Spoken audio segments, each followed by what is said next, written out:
గుండె చేతిన బిడ్డకి తండ్రి దగ్గరకు చేరి, ఎందుకు భయపడుతుందో పిచ్చిదాను, నేనున్నాను.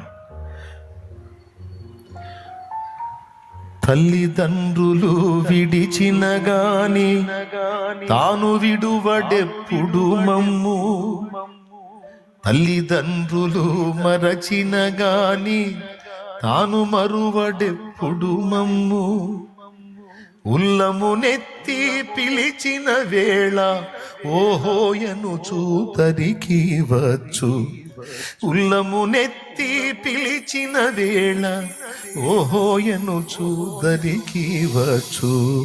యేసువంటి ప్రియ బంధుడు నాకిక ఇహపరములలో లేడన్నా.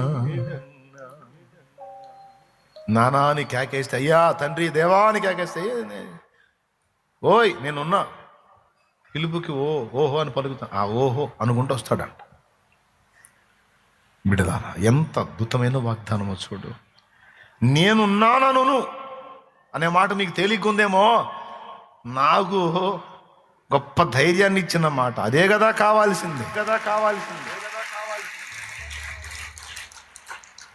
నేనున్నా నీకేమైంది.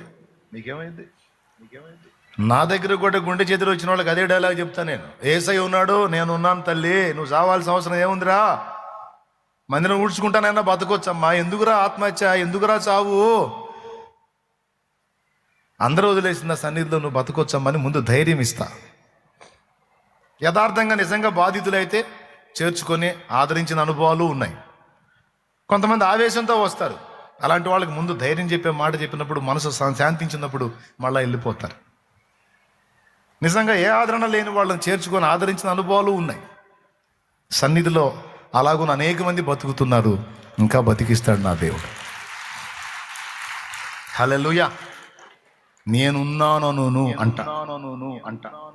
ఆయన చెప్పినట్లుగా నువ్వు కానీ అడుగులు వేస్తే ఏ ఆపదైనా సరే నీవు మొర్ర పెట్టగా ఆయన ఇదిగో నేనున్నాను.